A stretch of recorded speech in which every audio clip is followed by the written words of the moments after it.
નમસ્તે મારા વાલા વિદ્યાર્થી મિત્રો, કેમ છો? બધા મજામાં? તો ચાલો આજે આપણે ધોરણ 10 માં ગુજરાતી વિષયમાં પાઠ 12 જોઈશું. પાઠ 12 નું નામ છે લાડુનું જમણ.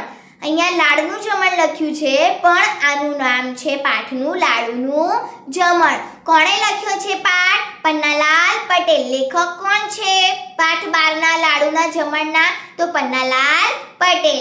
ચલો તો આપણે જોઈએ. બ્રાહ્મણને લાડુ અતિ પ્રિય છે. બ્રાહ્મણને લાડુ અતિ પ્રિય હોય છે, તેમને લાડુ બહુ જ ભાવે છે. એ માટે એક કહેવત છે, બ્રાહ્મણ ભટ્ટ લાડુ ચટ. કહેવત શું છે?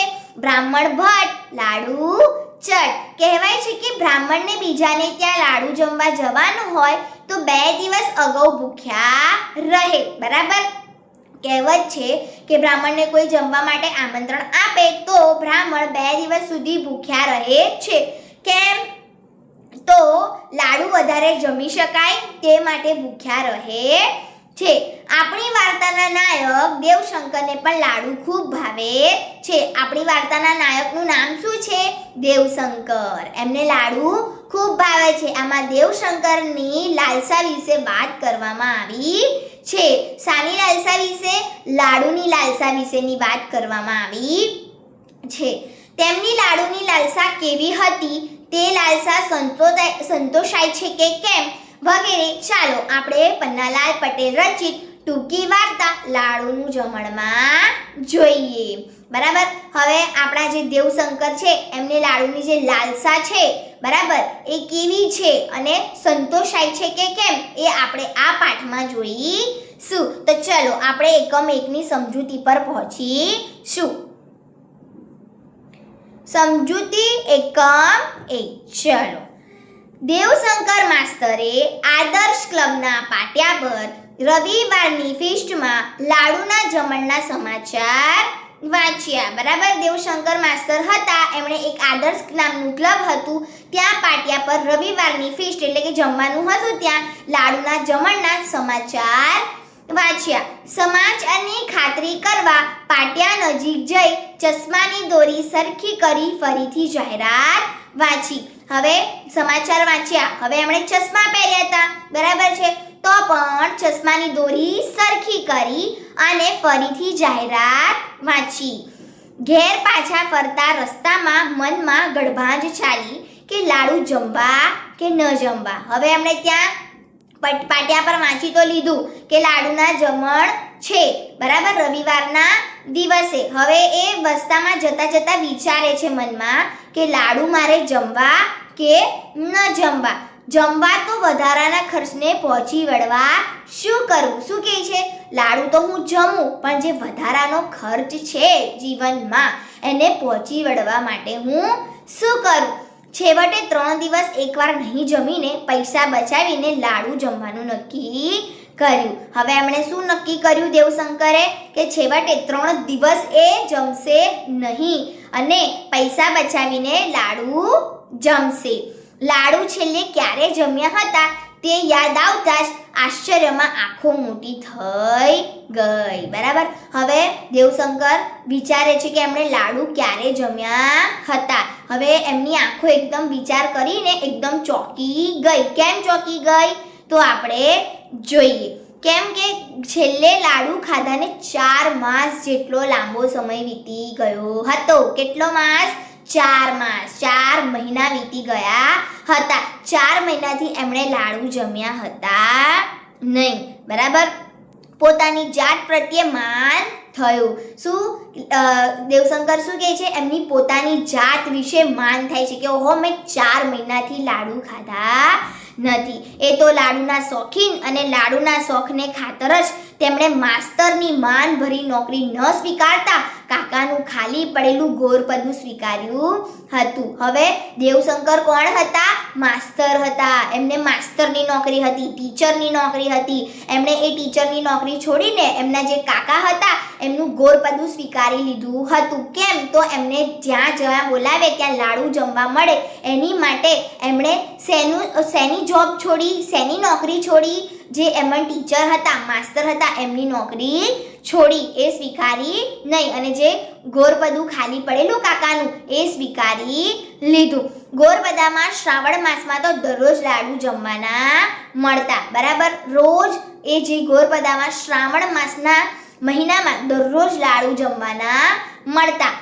લાડુ યાદ આવતા જ મોંમાં પાણી આવી ગયું, બરાબર. દેવશંકર માસ્તરને એકદમ જ લાડુ યાદ આવતા મોઢામાં પાણી આવી ગયું. ચોખ્ખી સડક પર લાડુની હારમાળા અને લાડુ પરની ખસખસ દેખાવા લાગી. આમ અહીં દેવશંકરની લાડુ પ્રત્યેની લાલસા પ્રગટ થઈ છે, પણ એમની વાસ્તવમાં પરિસ્થિતિ કેવી છે તે એકમ 2 માં જોઈશું, બરાબર. હવે દેવશંકરને લાડુ ખાવાની લાલસા તો પ્રગટ થઈ ગઈ છે, પણ હવે પરિસ્થિતિ કેવી છે એ આપણે એકમ 2 માં જોઈશું. ચલો, સમજૂતી નંબર એકમ 2. લાડુની લાલચે દેવશંકરે ગોરપદું સ્વીકાર્યું, પણ કાકાનો દીકરો કાશીથી પંડિત થઈને આવ્યો, આથી ગોરપદું તેને આપી દેવું પડ્યું, બરાબર. હવે લાડુની માટે એમણે ગોરપદું તો સ્વીકારી લીધું હતું, બરાબર, પણ હવે કાકાનો દીકરો ક્યાંથી? કાશીથી પંડિત થઈને આવ્યો. હવે ગોરપદું કોને આપી દેવું પડ્યું? કાકાના દીકરાને, એટલે એમના ભાઈને આપી દેવું પડ્યું. દેવશંકરના ભાઈને એ ગોરપદું આપી દેવું પડ્યું, અને તેમણે માસ્તરી નોકરી પાછી સ્વીકારી. કોણે? દેવશંકર માસ્તરે ફરી માસ્તરની નોકરી સ્વીકારી લીધી. એમના લગ્ન થયા. સમય જતાં કુટુંબમાં સભ્યોની સંખ્યા વધી. આથી ફક્ત મહિનામાં એક જ વાર પગાર થયા પછીના સોમવારે જ લાડુ બનતા, બરાબર. એમનું લગ્ન થયું, છોકરાઓ થયા, કુટુંબમાં સંખ્યા વધી ગઈ, એટલે પછી મહિનામાં એક જ વાર જ્યારે પગાર થાય ત્યારે જ લાડુ બનતા, અને ક્યારે? એ પણ સોમવારે જ લાડુ બનતા. દેવશંકરની બદલી મોટા ગામમાં થઈ ગઈ. ત્યાં પગારમાં વધારો ન થયો, પણ મોંઘવારી વધી. હવે દેવશંકરની બદલી ક્યાં થઈ? મોટા ગામમાં થઈ ગઈ. એમને તો ટીચરની નોકરી હતી ને, એટલે બીજા ગામમાં મોકલી દેવામાં આવ્યા, પણ ત્યાં જઈને પણ એમને પગારમાં વધારો તો થયો નહીં, ઉલટાની શું થયું? મોંઘવારી વધી ગઈ. આથી કોઈ વિદ્યાર્થી બ્રહ્મ ભોજન માટે આમંત્રણ આપે ત્યારે જ લાડુ ખાવા મળતા, બરાબર. હવે કોઈ વિદ્યાર્થી એમને બોલાવે કે અમારા ઘરે જમવા આવજો, ત્યારે જ એમને લાડુ ખાવા મળતા હતા. પણ લાડુ જમવાની લાલચમાં તો નોકરી ગઈ. હવે લાડુ જે જમવાના હતા એ લાલચમાં નોકરી ગઈ. એમના હાથ નીચે કામ કરતા દયાશંકર માસ્તરે એમની વિરુદ્ધ અરજી કરી, બરાબર. કેમ અરજી કરી? કેમ કે જે દેવશંકર માસ્તર હતા એ વિદ્યાર્થીના ઘરે જમવા જતા હતા, એની માટે બધાએ ફરિયાદ કરી ત્યાંના બીજા જ શિક્ષકે કે આ આવી રીતે છોકરાઓના ઘરે જમવા જાય છે. અરજીમાં દેવશંકર પર છોકરાઓ પાસેથી લાંચ લેવાનો તથા છોકરાઓ ત્યાં જમવા જવાનો આક્ષેપ કર્યો. કીધું ને હું એ દેવશંકરને રાજીનામું આપવાની ફરજ પડી. દેવશંકરને ત્યાં શું કરવું પડ્યું? રાજીનામું આપી દેવું પડ્યું. પત્ની અને છોકરાને વતન મોકલવા પડ્યા. ત્યારબાદ મુશ્કેલીએ કોઈ સગાની મદદથી અમદાવાદની મિલ મજૂર લત્તાની એક મ્યુનિસિપલ શાળામાં નોકરી શોધી કાઢી. છોકરાઓને અને પત્નીને પાછા એમણે મોકલી દીધા એમના વતન, અને એમને બીજી ત્યાં અમદાવાદમાં મિલ મજૂર લત્તાની એક મ્યુનિસિપલ શાળામાં નોકરી શોધી કાઢી. અડધો પગાર વતન મોકલવા છતાંય મહિનામાં એકવાર લાડુ ખાવા મળતા, બરાબર. અડધો પગાર ત્યાં વતનમાં એમની પત્નીને અને દીકરાઓ માટે મોકલતા, છતાં પણ મહિનામાં એકવાર લાડુ ખાવા મળતા. પણ તેવામાં બીજું વિશ્વયુદ્ધ ફાટી નીકળ્યું. મોંઘવારી વધી. પરિણામે લાડુ તો એક બાજુ રહ્યા, પણ મોંઘવારીમાં 6 જણનું ભરણ પોષણ થાય એ જ જરૂરી હતું. શું કહે છે કે મોંઘવારી એટલી બધી વધી ગઈ કે ભલે લાડુ જમાય કે ન જમાય, પણ 6 જણનું પણ ભરણ પોષણ થાય એ પણ જરૂરી હતું. કેમ કે ભલે લાડુ ન જમાય, પણ ભરણ પોષણ પણ થવું જોઈએ ને 6 જણનું, બરાબર. આવી પરિસ્થિતિમાં લાડુના જમણની જાહેરાત વાંચી, લાડુ જમવાનું નક્કી કર્યું.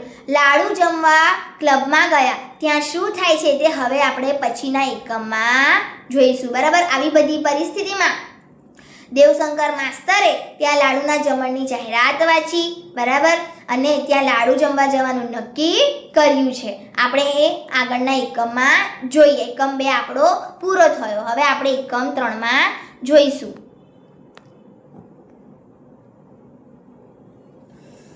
આપણે આગળ જોયું કે દેવશંકર માસ્તરની આર્થિક સ્થિતિ સારી ન હતી, છતાંય જીવે બળવો પોકાર્યો. આથી 3 દિવસ એક ટંક નહીં ખાઈને પણ રવિવારે લાડુ ખાવાનું નક્કી કર્યું, બરાબર.